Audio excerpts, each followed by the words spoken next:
So, this episode is about Tudor London, specifically what 16th century London was like for our Tudor friends. This is actually the first in what will be a mini-series feature on life in 16th century cities with several episodes on Tudor London. And while I will talk about landmarks, I will do so in the context of their impact on the lives of real people. Because that, of course, is what I'm most interested in here. Landmarks and buildings are interesting to me only insofar as the stories that they can tell about the people who lived there, who died there, who laughed, cried, grieved, worshipped, and had fellowship with others there. So today I'm going to give you a very brief introduction to London at the start of the 16th century and then talk specifically about an aspect of 16th century London that I find fascinating, and that is St. Paul's and the publishing houses and booksellers around the cathedral and Paternoster Row. So as the sun rose on the 16th century, London was a city of between 50,000 and 60,000 people, cramped mostly into the Roman walls of what we would now call the square mile. It was still recovering from the Black Death over 100 years earlier when its population was more like 80,000. So 120, 150 years before, it had been 80,000 and it had recovered back up to 50 to 60,000. It was the smallest of the major European capitals, and in many places like Paris or Milan or Venice, all of which had populations of over 100,000, people would have considered it a backwater, barely on the map. But in England, it was huge. It was more than 4 times the size of the other major centers like Norwich or York. And by the end of the century, London would be transformed into a city of almost 200,000 people. So I'm interested in exploring that transformation in more depth through looking at how London came to dominate commerce, trade, and exploration during this century. But let's go back to the 1480s. There are several traveler accounts I'd like to read to you about what London was like when Henry Tudor would have known it, coming to the capital as the new king, freshly crowned from Bosworth Field. We have several accounts of London from this time, including from Dominic Mancini. Now, he was visiting London for a short period right at the time that Richard III took the throne, so he's often quoted for his eyewitness accounts of the events of 1483. But he also wrote about London itself. He described it as the royal city and the capital of the whole kingdom, both in size and in wealth. He goes on the banks of the Thames are enormous warehouses for imported goods, also numerous cranes of remarkable size to unload merchandise from the ships. From the district on the east, adjacent to the tower, 3 paved streets lead towards the wall on the west. They're the busiest and almost straight. Here are to be found all manner of minerals, wines, honey, pitch, wax, ropes, thread, grain, and fish. I mean, honestly, who even needs Target when there's wines, honey, pitch, wax, ropes, thread, grain, and fish available, right? And it was a cosmopolitan city just like today. Andreas Franciscus, a Venetian who wrote of his travels in London, Itinerarium Britanniae, in 1497, remarked, "The town itself stretches from east to west and is 3 miles in circumference. However, its suburbs are so large that they greatly increase its circuit." So now where he's talking about, there would have been places like Islington or Moorfields, or even Kentish Town, and over then towards the west, Covent Garden. These are suburbs of London that are starting to develop. So then he continues, "Throughout the town are to be seen many workshops of craftsmen. This makes the whole town look exceedingly prosperous and well stocked. The working in wrought silver, tin, or white lead is very expert here, and perhaps the finest I have ever seen. There are many mansions which do not seem very large from the outside, but inside are quite considerable." And what he's talking about here are the whole way along what we would know now as the Strand. There were these huge palaces like the Savoy, places that would have had huge gardens backing out onto the river. And that's the mansions that he was talking about. But then he continues, "All the streets are so badly paved that they get wet at the slightest quantity of water. This happens very frequently. A vast amount of evil-smelling mud is formed, which does not disappear but lasts nearly the whole year round. The citizens, therefore, in order to remove mud and filth from their boots, are accustomed to spread rushes on the floors of all houses. Merchants not only from Venice, but also Florence and Lucca, and many from Genoa and Pisa, from Spain, Germany, and other countries, meet here to handle business with the utmost keenness. Londoners have such fierce tempers and wicked dispositions that they not only despise the way Italians live, but actually pursue them with uncontrollable hatred. And whereas Bruges foreigners are hospitably received by everybody, here the Englishmen use them with the utmost contempt and arrogance and make them the subject of insults. And then also he finishes on a really funny note. He says, "They eat very frequently and at times more than is suitable." So that was his picture of London. We see the beginnings of a city on the cusp of being cosmopolitan and multinational, a hub of trade and merchants. So now getting to our landmark for today, St. Paul's Cathedral. But it's not the St. Paul's that our Tudor friends would have known. Now their St. Paul's was Gothic. It was perhaps the fourth Christian church on Ludgate Hill, which was also, of course, the home of other Celtic and pagan worship during Roman and pre-Roman times. So Ludgate Hill was seen as a very holy place for thousands of years. The church that our Tudor friends went to had been started in the 11th century. The cathedral had one of Europe's tallest spires, the height of which is traditionally given as about 489 feet. That's 149 meters, surpassing everything but Lincoln Cathedral. Now, Christopher Wren, writing about 150 years later when he was a surveyor, he said that that was an overestimate, and he thought it was more like 460 feet, 140 meters. William Benham noted that the cathedral probably resembled in general outline that of Salisbury, but it was 100 feet longer, and the spire was 60 or 80 feet higher. The tower was open internally as far as the base of the spire, and was probably more beautiful both inside and out than that of any other English cathedral. The spire of St. Paul's was actually destroyed during our time period in 1561 when it was hit by lightning. Under the reign of James I, the architect Inigo Jones oversaw some reconstruction work, but that work stopped during the English Civil War, and then, of course, the entire church burned during the Great Fire to be replaced by the Christopher Wren masterpiece that we have today. But the area that I want to talk about is the open area around the church. So first off, there was a small parish church, St. Gregory by St. Paul's, that was in the shadow of the spire. So like by Westminster Abbey, there's still St. Margaret's right next door. It was a similar situation where there was this small parish church right next to the cathedral.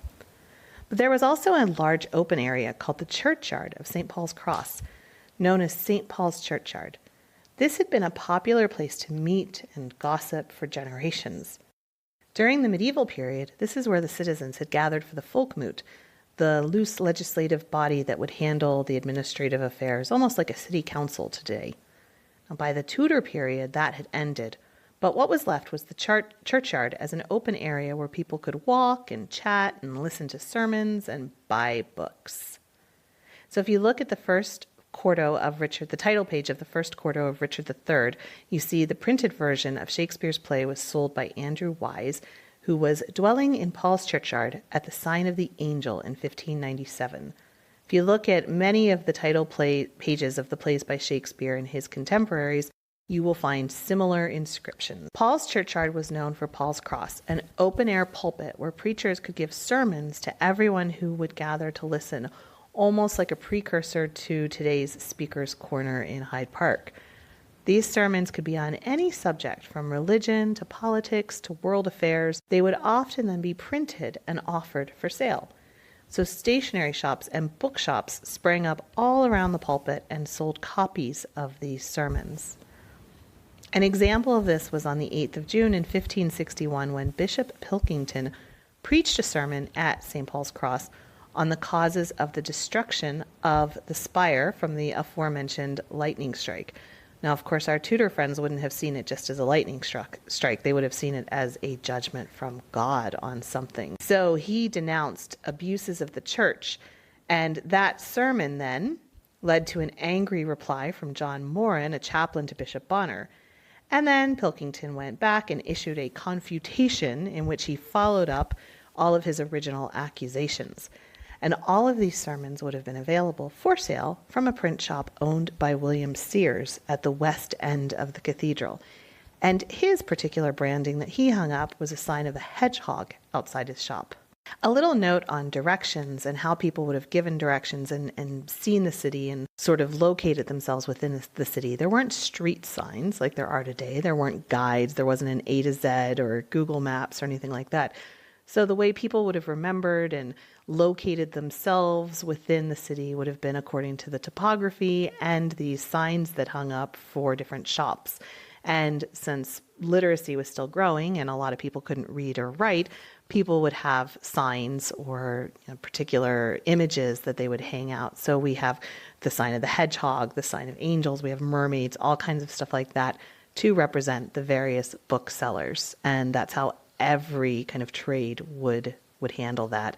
And that's how people would give directions to each other at the same time too. If they were trying to say to come over for dinner or something like that, they would give directions according to the topography, the hills and anything like that, and then also these signs. So Paul's Cross Churchyard became the book-selling hub of London, and in fact for all of England, with hundreds of titles available by the 1520s on topics ranging from religion to travel to science and politics. By the 1550s, there were dozens of printers and stationers running shops adjacent to the churchyard. They organized into the Stationers' Company with a headquarter building to the south of the cathedral.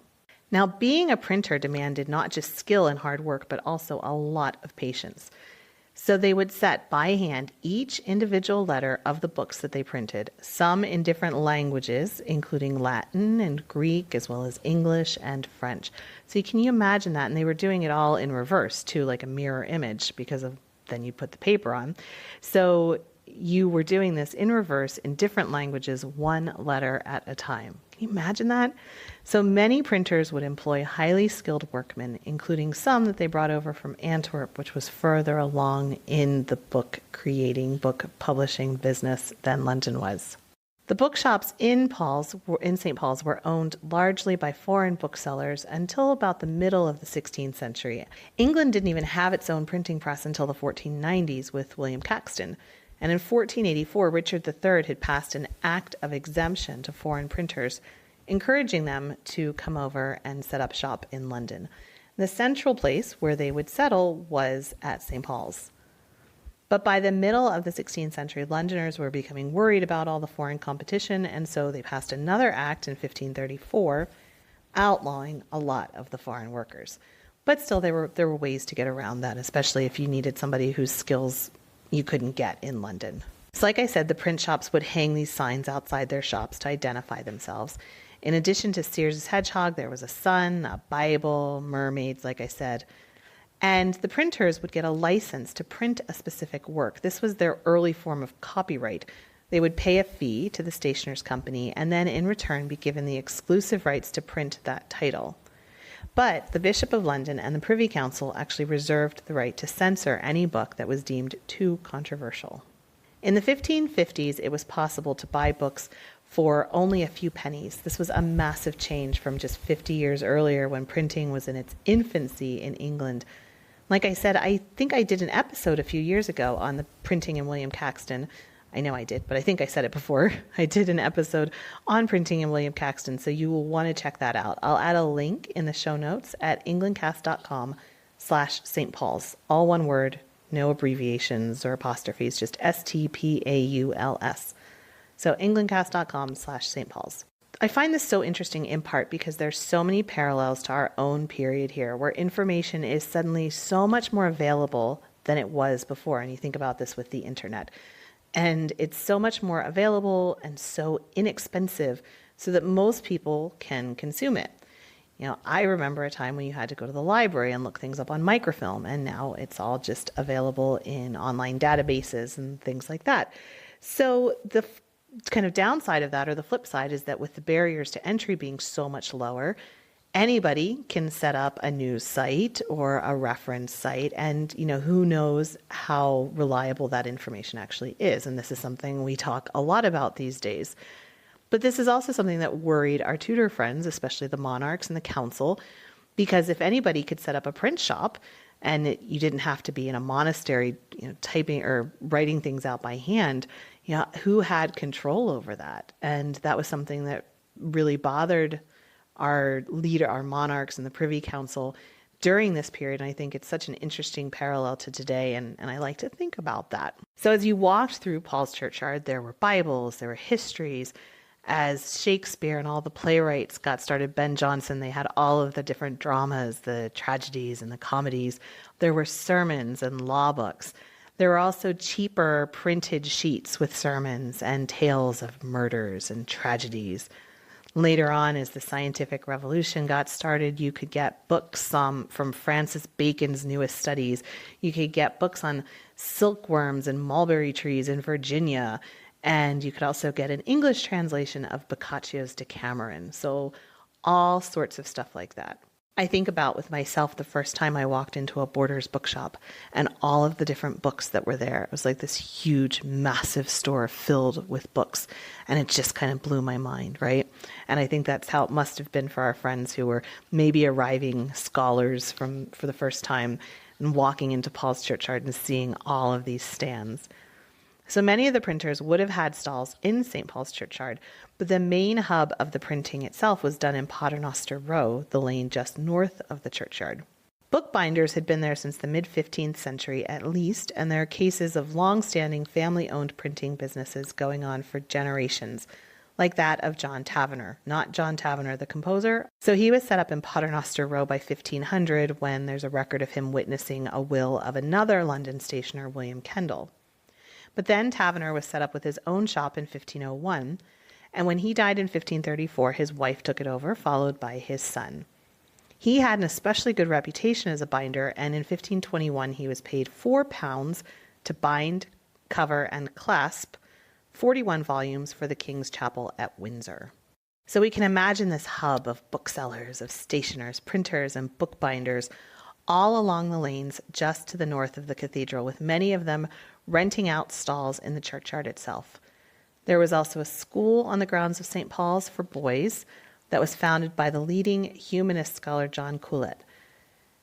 And as much as most of this activity was sanctioned by the Stationers' Company, there, of course, were also cases where these illegal pamphlets, especially religious pamphlets, were printed in some of the very same shops. So imagine how difficult it must have been to have set up a printing press to print illegal sheets. Now that you know the work that went into it and how big these presses were, how you would have something that was doing it illegally must have been incredibly stressful, because that's pretty hard to hide. So you start to get this picture of St. Paul's, this massive Gothic church with one of the tallest spires in Europe, although it had been destroyed in 1561, and these large open spaces around it for walking and talking, browsing at the stands, and listening to sermons just a couple of streets up from the river. And they were buying books. They were always browsing and buying books. And St. Paul's became synonymous with the book trade. So that's it for this week. Next time, I'm going to take you on a journey to London Bridge, where we will check out the shops, we'll talk about the rapids, and we'll also look at the public privies, which was the height of city convenience. So let's move on and talk about Tudor London. And in this little mini-series, I'm talking specifically about what 16th century London was like for our Tudor friends. This is the second episode, and it's sort of this feature on life in 16th century cities with several episodes on Tudor London. And like I said last time, I am talking about landmarks, but I'm doing it in the context of their impact on the lives of real people, because that is what I'm most interested in here. Landmarks and buildings are interesting only to me insofar as the stories that they can tell about the people who lived there, who died there, who laughed, cried, grieved, worshipped, and had fellowship with others there. So there are show notes available for this episode at englandcast.com/LondonBridge. englandcast.com/LondonBridge for all the show notes and sources. So last week we talked about St. Paul's, particularly the booksellers and orders of St. Paul's Cross and the churchyard. Today we're going to talk about what is perhaps the most important part of London, the piece that gave it its personality and impacted it more than anything else. I am talking, of course, about the rivers. And notice I said rivers with an S. When we think about London today, we think, of course, about the Thames, and we will talk about that, particularly London Bridge. But what you may not realize is that there are several rivers that run through London, and today they are paved over and they run underground as part of the sewage system. but they would have been part of everyday life for our Tudor friends, boundaries that they would have been deeply familiar with. 21 tributaries flow to the Thames within Greater London, and that's just counting the main branches. Some of these will be familiar to you by their names, like Fleet Street, which is named after the River Fleet. Some of the rivers sound exotic, like Silk Stream or the Ching River. Some are still above ground in the suburban areas outside the city, like the Moselle that runs through North London. During the Tudor period, these rivers shaped the lives of our friends living there. They were valleys and hills created by the rivers that would have been part of the everyday landscape. But over time, the rivers began to get in the way. Early on, London needed her rivers. She needed them for drinking water, for wharves, for carrying away waste, and for the early sewage system. The earliest river to be paved over was the Walbrook, which reached the Thames right around the Cannon Street train station. This river ran deep in London's history. It was right where the earliest Roman settlement was built. And even now, the artifacts that are found there have images of the ancient gods carved into them. But by the 1460s, the Walbrook was filthy, and it became too much for medieval London to handle. And the river was paved over, the first of the rivers to go underground. By the Victorian period, as London was growing at supersonic speed, the rivers and the filth that they carried put off home buyers, and soon enough the Tyburn was hidden under mews houses. The Fleet was the stuff of legends.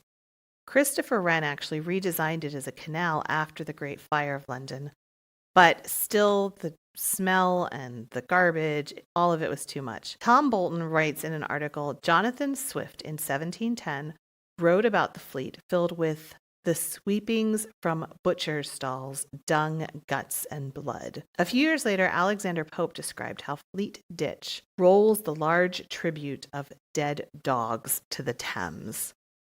Yet, before the river became more trouble than it was worth, it was a crucial route in as well as out. Everything from Welsh cheese to coals from Newcastle arrived at the Fleet wharves, and even the stones for Old St. Paul's Cathedral were unloaded there. So that's from an article that Tom Bolton wrote. He has a book about the history of London rivers, so I link to that in the show notes so you can check that out. The rivers are everywhere in London. Buckingham Palace is actually built above the Tyburn, and in fact there's still one very tiny tributary which still exists in the basement of a Mayfair antique store, Gray's.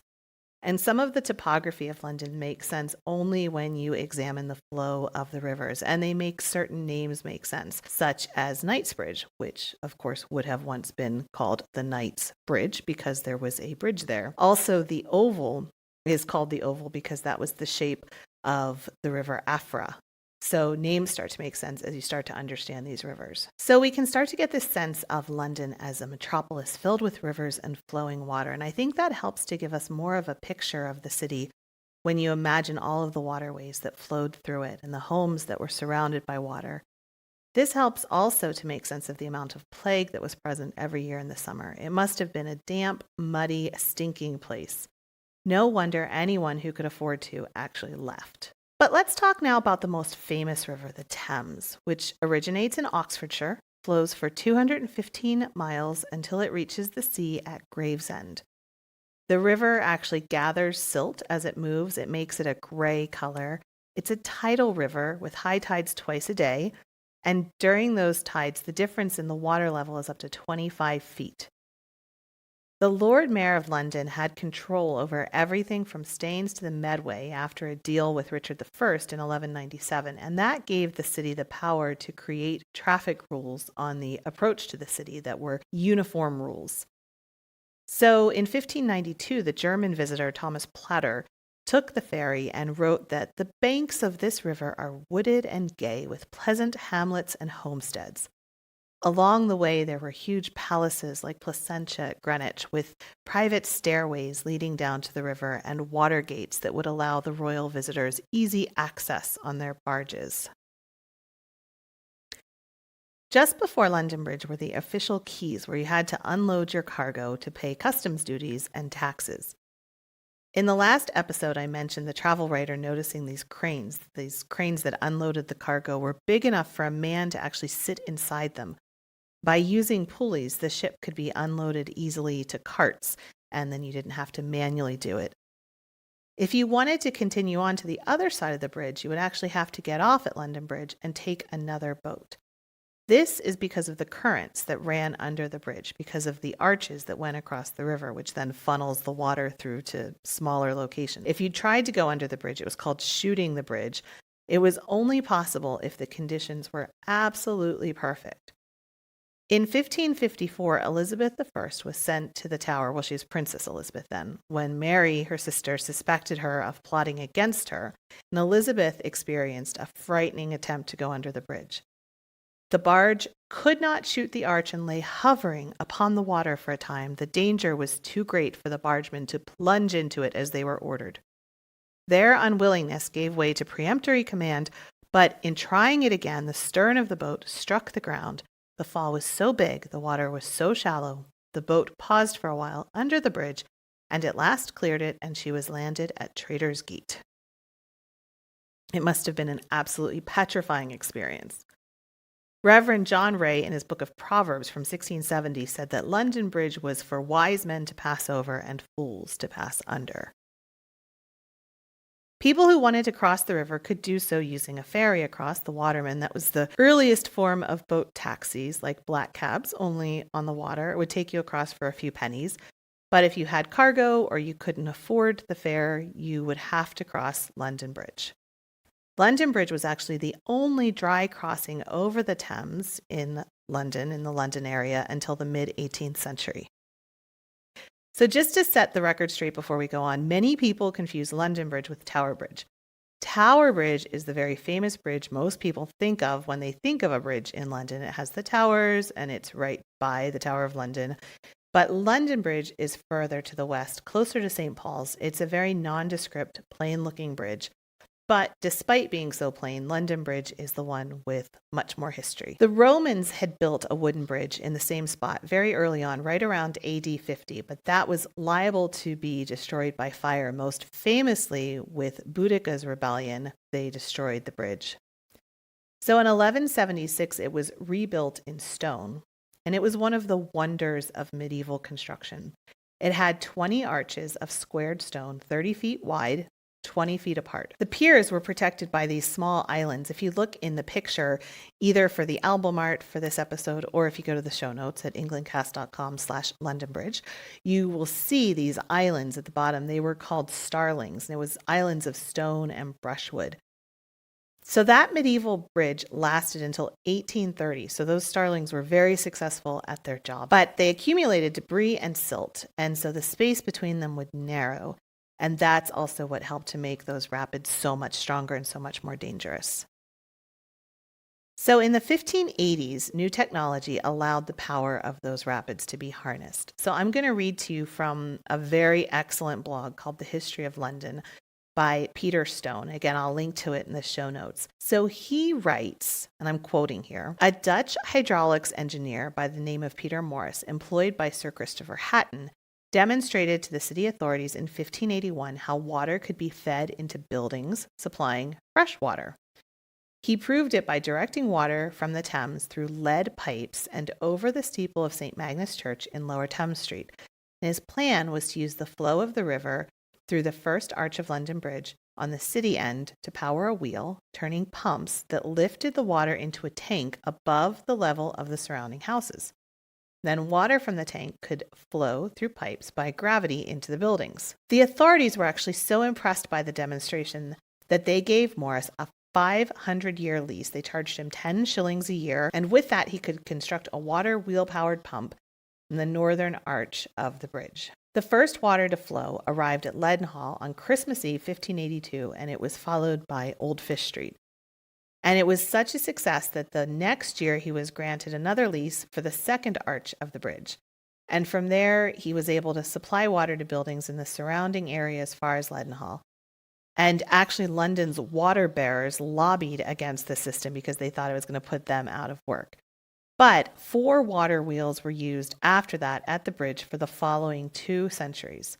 So check up on Peter Stone's blog, The History of London. I linked to it in the show notes to read up more about this. It's a really great blog to keep up with. So the designer of the bridge itself was Peter, chaplain of St. Mary Colechurch, and he put a huge chapel right in the middle of the bridge, which was dedicated to Thomas à Becket, the Archbishop of Canterbury, who had so famously been killed 6 years before.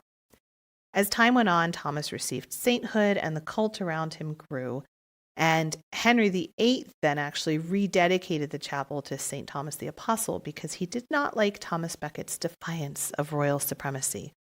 But it didn't really matter anyway, because by 1553 it was mostly destroyed. About a third of the way across the bridge, there was a drawbridge that could be raised to let ships through to the markets on the other side of the bridge, as far as Richmond and even beyond. But that drawbridge stopped working in the late 15th century, and then in 1500 Henry VIII decided to sail his royal ships under the bridge. The whole thing wound up breaking, and during the 16th century the tower was taken down anyway and the space was turned into a home. Something we think about when we think about London Bridge, at least I do, are the heads that they would display at the gatehouse as a warning to people as they were coming in from the south side. So that tradition actually started in 1305 when the head of the Scottish rebel William Wallace was displayed on the drawbridge tower. That was a warning to other would-be rebels.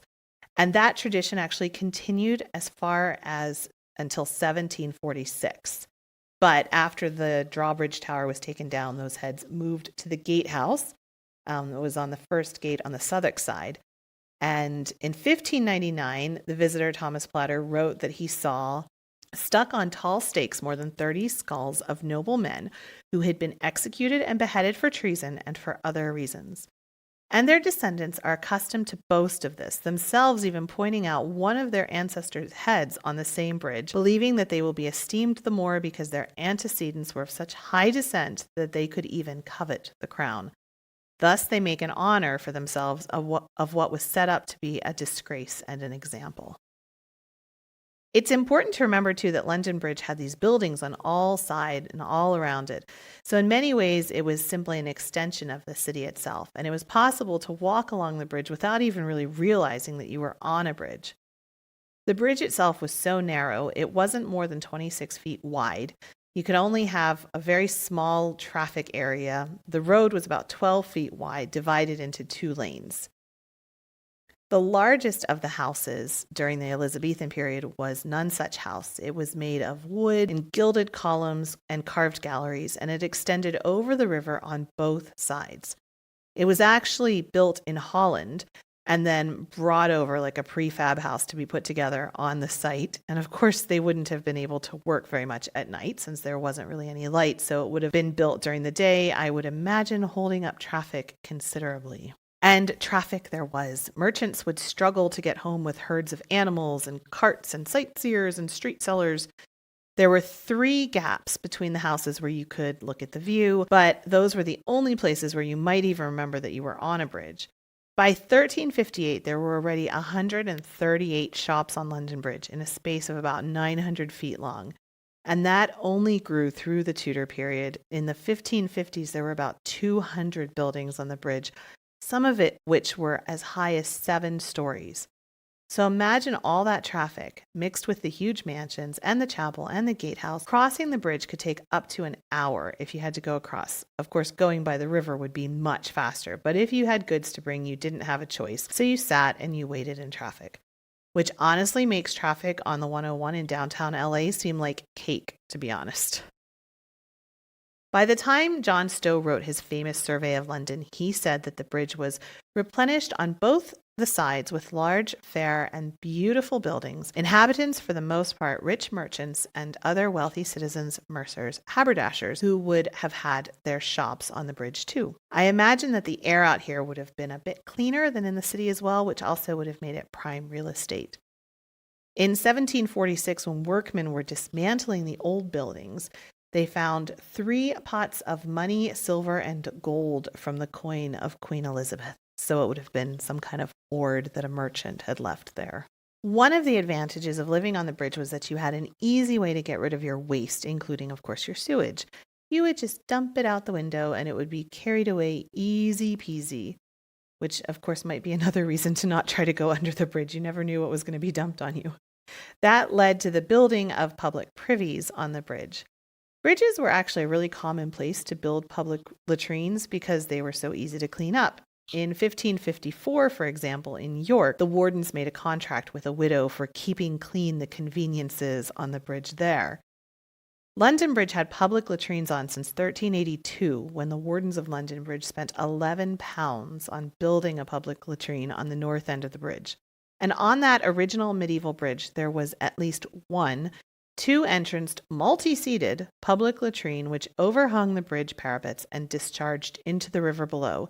Of course, there was also an unknown number of private latrines reserved for the bridge householders, for the shopkeepers, and the bridge officials who were there all day. There were accidents on the bridge, of course. If you've ever read Edward Rutherford's London, a Biography, and you really should, it's one of my favorite books of all time, you will remember a fictionalized story very similar to this that I think happened during the kind of medieval phase. It wasn't in the Elizabethan period, I don't think. It was a little bit earlier. And John Stowe wrote about this, and it was an event that happened in the 1530s. It was funny because I was reading and I thought, I remember that, and it was fictionalized in this book. So if you've read that book, this will sound familiar to you. So in 1536, John Stowe writes, Sir William Hewitt was a merchant, possessed of a great estate of £6,000 per annum, having 3 sons and 1 daughter, Anne. The maid, playing with her out of a window over the River Thames, which, insert note here, was really not a smart move, by chance dropped her in, almost beyond expectation of her being saved. A young gentleman named Osborne, then apprenticed to Sir William Hewitt, at this calamitous accident, leaped in and saved the child. In memory of which deliverance, and in gratitude, her father afterward bestowed her on the said Mr. Osborne with a very grand dowry. So, you rescue your boss's daughter and you get to marry her with a dowry. So there we have it, some stories of London Bridge as a community of its own, bustling with all manner of people, tourists, merchants, and more, all inhabiting this medieval bridge. What a sight it must have been.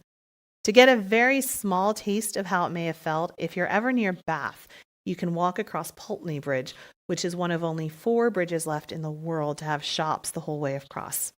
And it doesn't feel like you're walking over water at all until you happen to look out the window and see the water underneath you. It's a very disconcerting feeling. So if you're ever near Bath, check that out.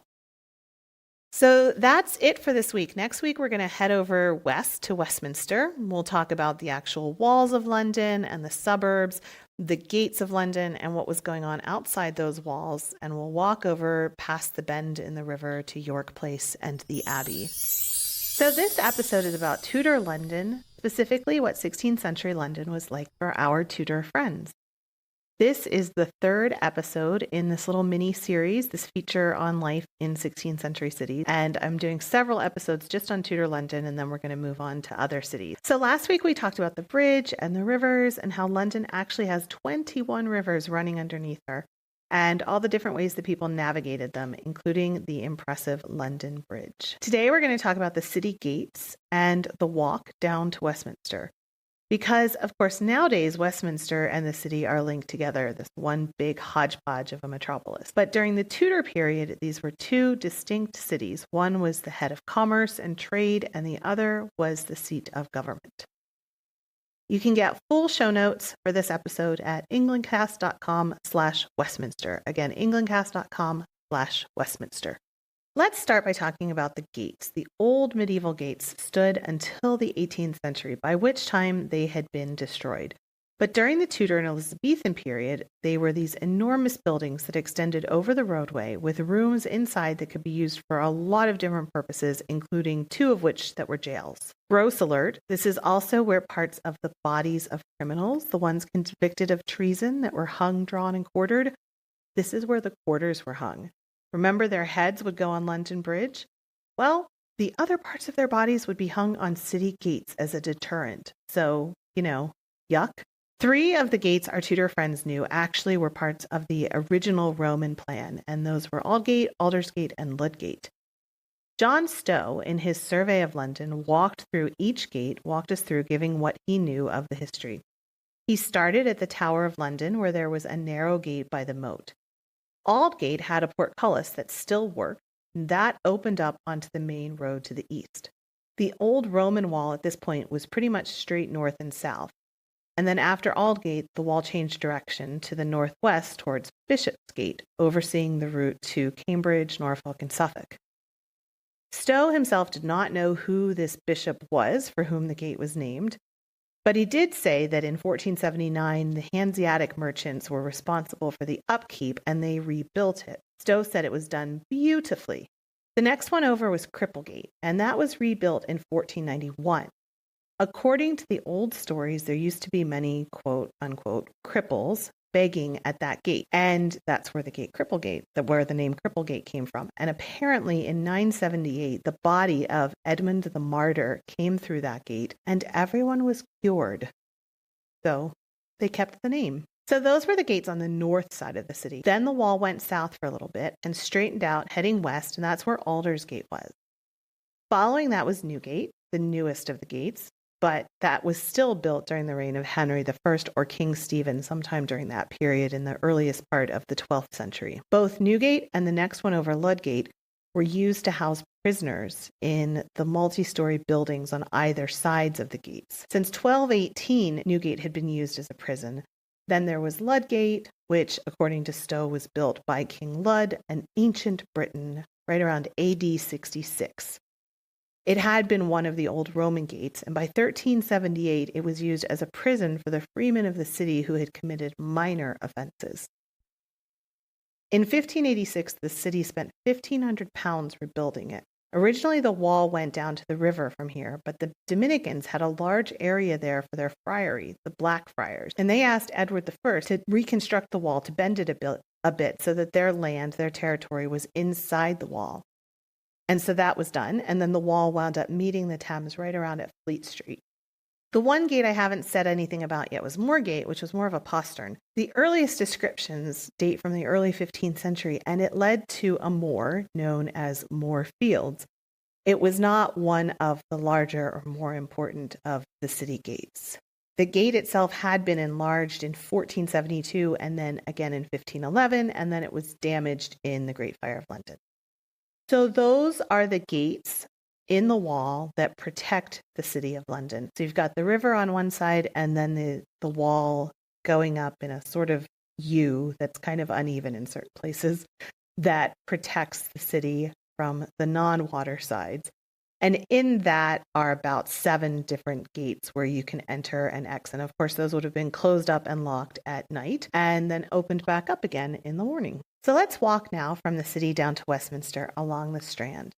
The street is the main link between the two cities of Westminster and London. It runs west, starts at Fleet Street from Temple Bar, and then turns into the Strand and runs to Trafalgar, what is now Trafalgar Square, parallel to the River Thames.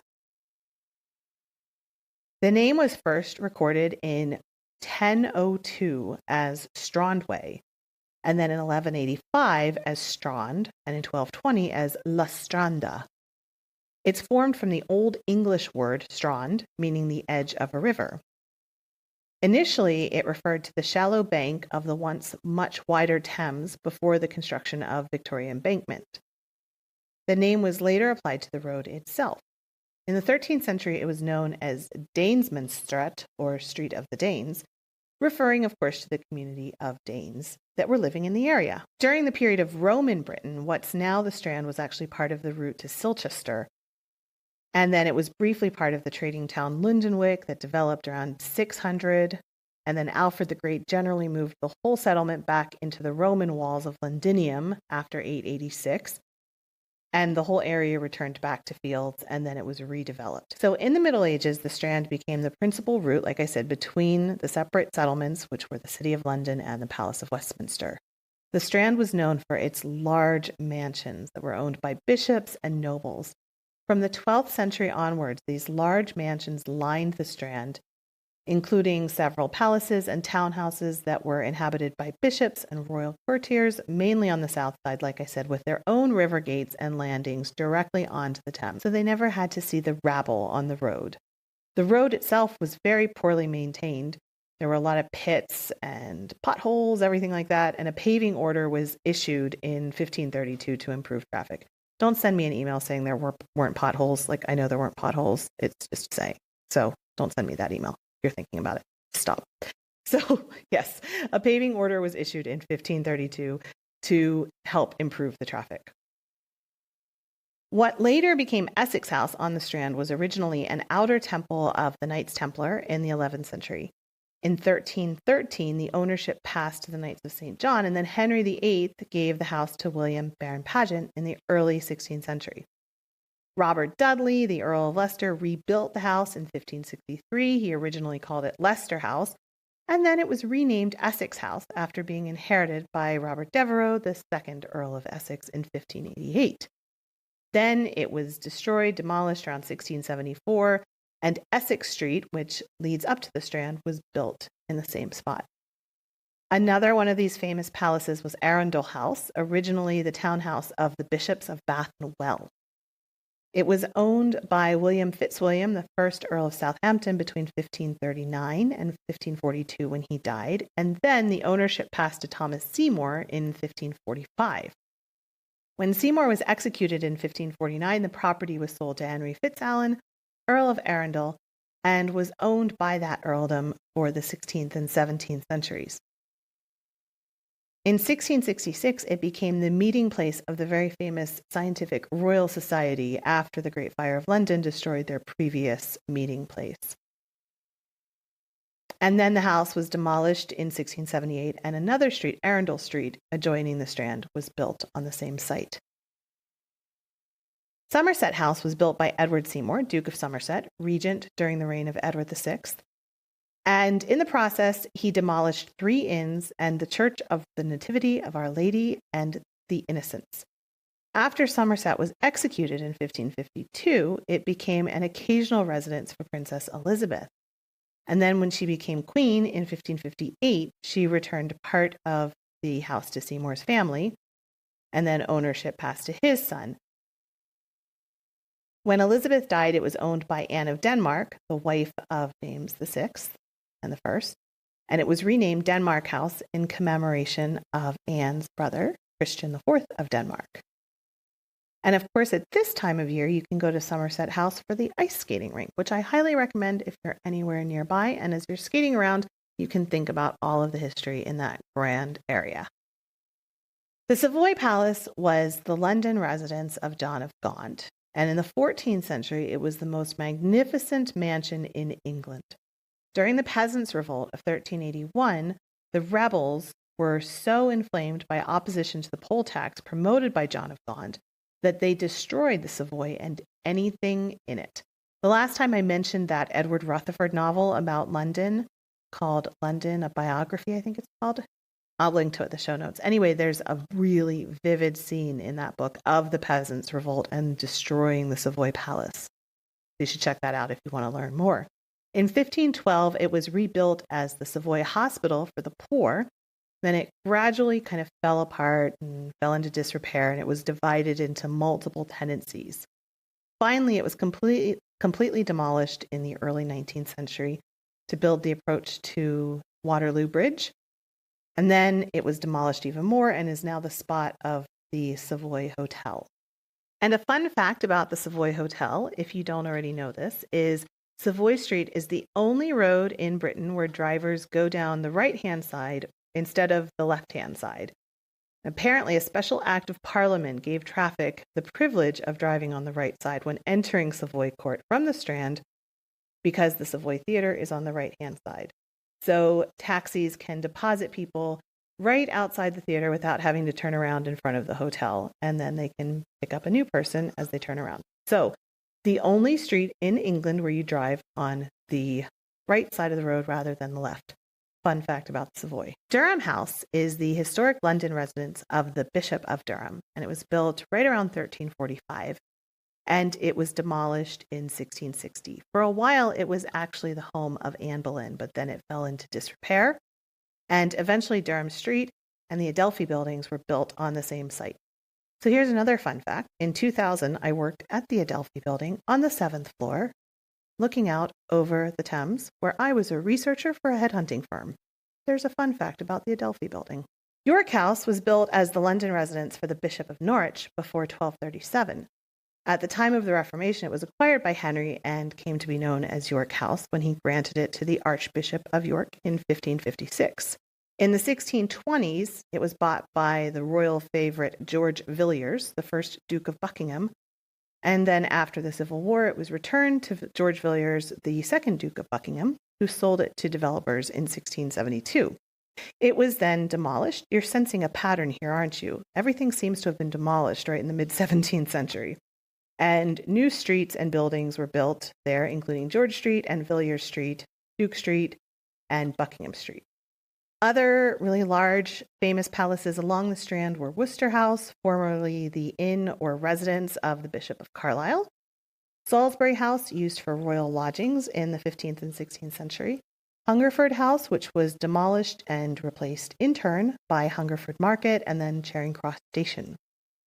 The official residence of the Secretary of State is at number 1, the Strand, and that, again, another fun fact, became the first numbered address in London. The north side of the Strand, like I said, didn't have a whole lot of development. It led into fields and farmland. But at the bend in the river where the Strand met Whitehall, there was the village of Charing. In 1290, Edward I erected crosses to commemorate his wife, Eleanor, where her coffin rested on the way to Westminster Abbey from Nottinghamshire. The present Charing Cross by the station is actually Victorian. The original cross that was in that place was torn down during the English Civil War. And actually, the original space where the cross was is now a statue of Charles I leading down Whitehall. So if you're ever going on that walk and you see the statue of Charles I, that is where the original Eleanor's cross is. Now, of course, there's this Victorian cross right outside Charing Cross Station. That's not where it would have been. But the village of Charing did have this very famous Eleanor's cross in that people would have seen as they were coming and going. On the other side of that junction, over towards Trafalgar Square, what's Trafalgar Square now, was the Royal Mews. Then the public road itself turned south and went through Whitehall Palace to Westminster Abbey, Westminster Hall, and the Old Palace of Westminster, which is now where Whitehall is. By the 13th century, the Palace of Westminster had become the center of government in England and had been the main London residence of the king since 1049. And of course, the surrounding area became a very popular, expensive location. In 1240, the Archbishop of York, Walter de Grey, bought a nearby property as his London residence, and he called it York Place. Edward I stayed at York Place several times while work was carried out at Westminster, and it was enlarged to accommodate the court, his large entourage. Then it was rebuilt again during the 15th century and expanded so much by Cardinal Wolsey when he owned it that the only palace that came close to rivaling it was Lambeth Palace. Then when Henry VIII removed the cardinal from power, he graciously allowed Wolsey to give him York Place and used that as his main London residence. The name Whitehall was first recorded in 1532 and apparently had its origins in the white stone that was used for the buildings. Henry spent a lot of money and time on building and construction in Whitehall. He was inspired by Richmond Palace, so he included sporting facilities, a bowling green, an indoor real tennis court, a pit for cockfighting, and a tilt yard for jousting. That's now the site of the Horse Guards Parade. And of course, Whitehall is where Henry VIII married two of his wives, Anne Boleyn and then Jane Seymour. Then we head down into Westminster, which was still an island of sorts during the Tudor period, surrounded by some of these rivers. If you look at the show notes at englandcast.com/Westminster, I actually have a picture of a reconstruction of what it would have looked like at that period. The main attraction at Westminster was, of course, the Abbey, which even now rivals Big Ben for attention. The best description I've ever seen of Tudor Westminster comes from C.J. Sampson, the author of the acclaimed and famous Matthew Shardlake series. And I'm going to read to you an excerpt now from his book Revelation, which is part of that series. So starting on page 82, we have Matthew pulling up to Whitehall Stairs on the river. And he says, "The boat pulled up at Whitehall Stairs. We walked under the Holbein Gate and down into King Street. I kept a hand on my purse, for Westminster was as disorderly a place as could be found in England. Ahead of us loomed the vast bulk of Westminster Abbey, dwarfing even its neighbor, Westminster Hall, where most of the court sat. Behind Westminster Hall lay a warren of buildings, those which had survived a fire a generation ago that destroyed much of the old Westminster Palace. The House of Commons met in the Painted Chamber there, and the Court of Requests was nearby. Around Westminster Hall and the Abbey was a chaos of buildings, shops, inns, and taverns, serving the lawyers and churchmen and MPs who came to Westminster. Peddlers, hucksters, and prostitutes always thronged the streets, and the presence of the sanctuary at Westminster had drawn rogues to the area. Westminster's government was chaotic, for the requests of rich citizens to have it incorporated as a city had always been rejected, and now that the abbey had been dissolved, the old secular powers of the abbot had gone. So whereas now, when you visit Westminster and you visit Westminster Abbey, it's still a bit chaotic there in Parliament Square, but you get a sense of order and of structure, which would not have been there during our Tudor period. It would have been chaos with peddlers and, like they said, thieves and cut purses and prostitutes all hanging around, having stalls and stands and everything like that. A real kind of menagerie of all sorts of people, all sorts of types of people, plus the government, plus the bishops. Just pretty much insanity in Westminster at that time period. So that's it for this week. Next time, we're going to head out into the greater metro area, what is now the greater metro area. We're going to talk about these country towns and suburbs around the city, including the marshland of Lambeth, places that today are part of London, but then were distant villages like Highgate, Finsbury Fields, and more. So this is another episode about Tudor London, specifically what 16th century London was like for our Tudor friends.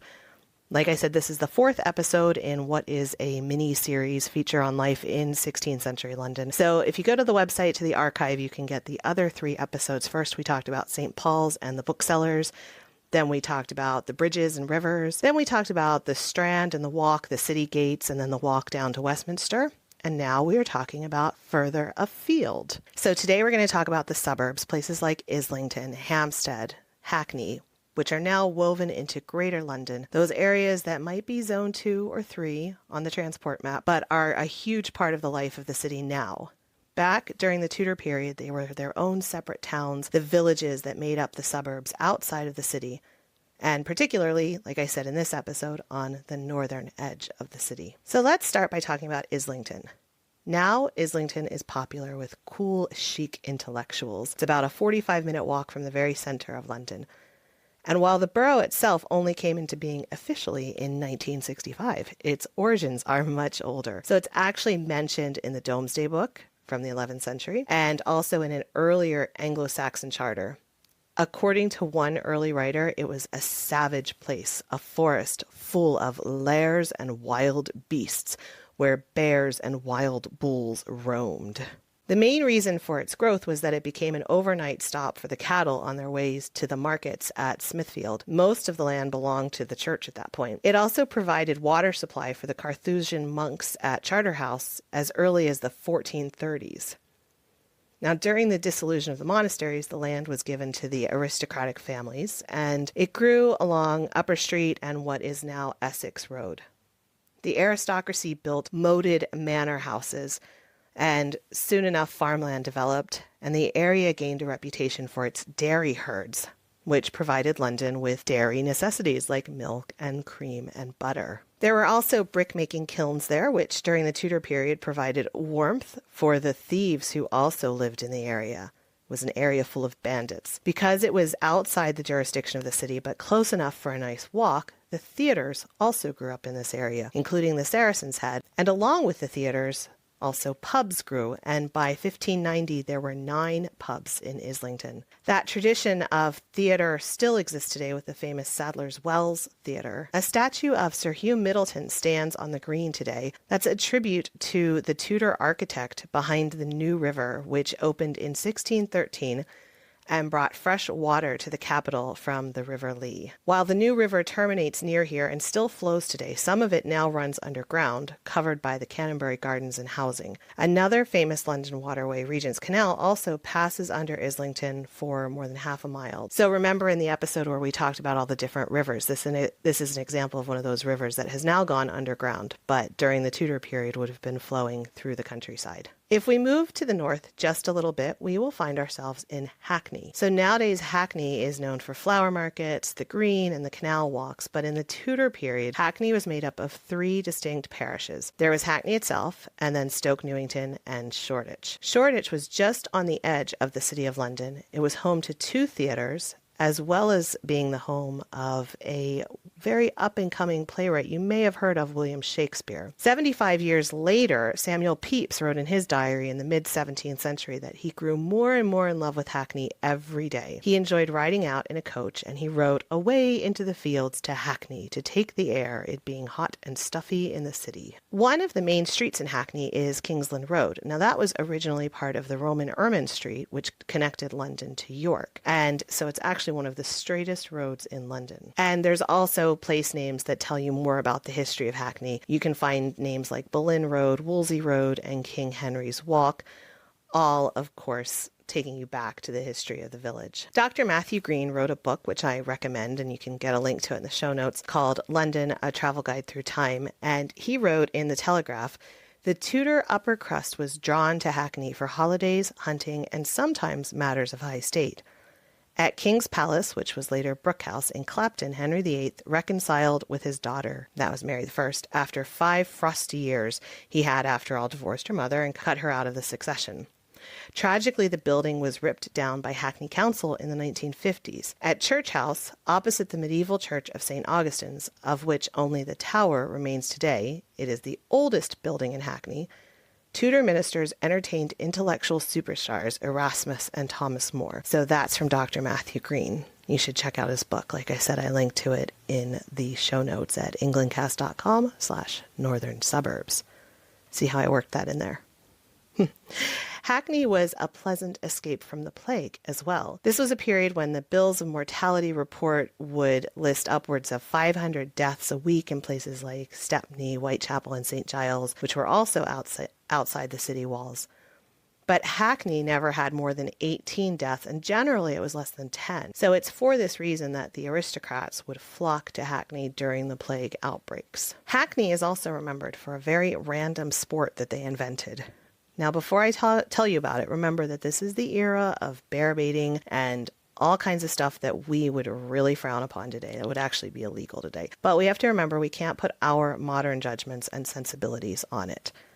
This is something I think about a lot because I happen to think personally that in another 100 or 150 years, people are going to look back on us and the way we treated animals in the meat industry and the dairy industry with like a lot of judgments. But, you know, that's our modern sensibility. So you don't want to judge people from the past based on our modern viewpoints, just like I don't want to be judged from people 200 years from now.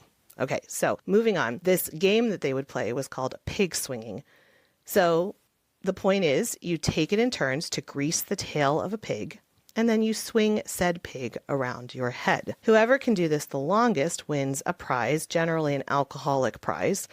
And then if you actually can send the pig flying, the prize goes up considerably. What generally happened was that the poor pig would be released into the face or chest of one of the crowd of watchers, and then things would get kind of crazy for a time while everybody tried to catch the pig and check to make sure that the person was okay, and then they'd regrace the tail and we are back off to the races for a second time. This activity actually happened pretty much every week after church. It was great fun in Hackney. So good times. Speaking of church, Hackney has one right in the middle of the villages of the area. And like I said, these villages all around Hackney become a who's who of Tudor aristocracy because of the air and the proximity to Henry's hunting lodges. So I want to move to the west a bit now to Highgate and Hampstead. So I actually lived in Highgate for a while. This area is very special to me. And those of you who have ever studied the London Underground map will note that Hampstead and Highgate are pretty much parallel on 2 different branches of the Northern Line. And what's in the middle there is the Hampstead Heath, which has ponds that were once the start of the water supply for much of the western part of London. So Highgate actually was next to the Bishop of London's hunting estate. It's atop a 426-foot hill. It gets its names from these hunting grounds. There was a high deer-proof hedge surrounding the estate. So the bishop kept a toll house where one of the main northern roads out of London entered his land, and that was built sometime before 1354, and that was the first time the name Highgate was actually recorded. There were a number of pubs that sprang up around this route. Again, it was a good place, kind of a day's ride right outside of London where you could stop, and one of which, the Gatehouse, still exists and commemorates that toll house.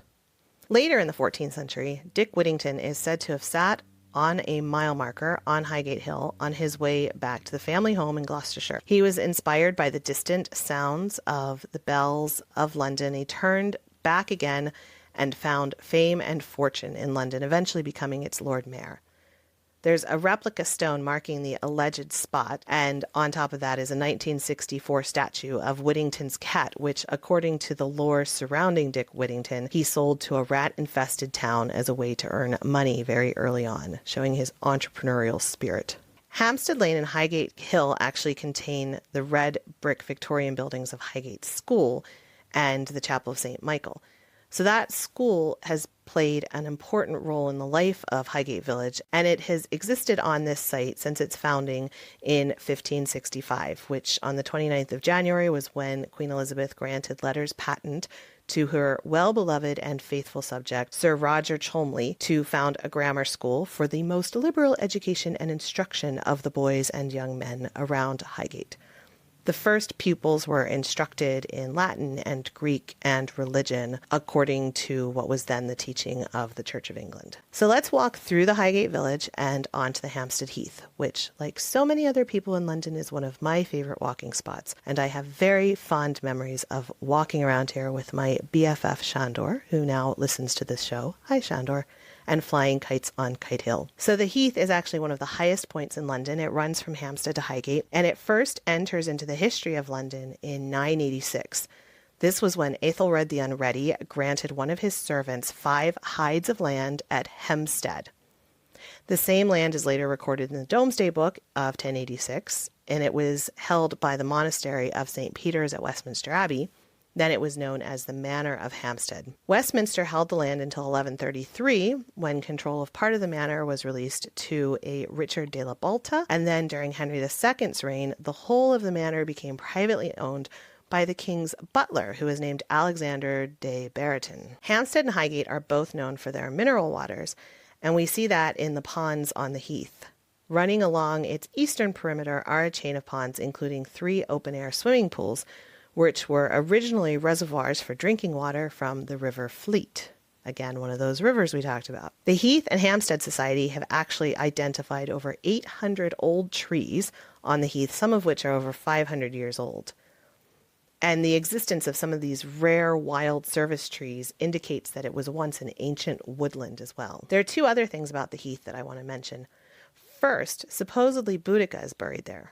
While Boudica, the queen of the Iceni, is way before our time, she is relevant because for centuries people debated about where Boudica is buried, and of course Elizabeth I, being England's Gloriana, often would refer back to Boudica and reference Boudica in her own reign. There's a large mound on the Heath, which is supposedly where Boudica is buried, though archaeological digs haven't ever found any evidence of that. Still, regularly, some druids will put a wreath on the mound in commemoration of her. And the next relevant thing I want to mention is about Parliament Hill. It's a 320-foot high hill with the best views of London, views which are actually now protected by law, so you're not allowed to build skyscrapers or buildings that interfere with the view. I mentioned before that the Heath was part of this manor, and Parliament Hill was part of that as well, this manor that Henry I gave to a baron called Richard de la Balta.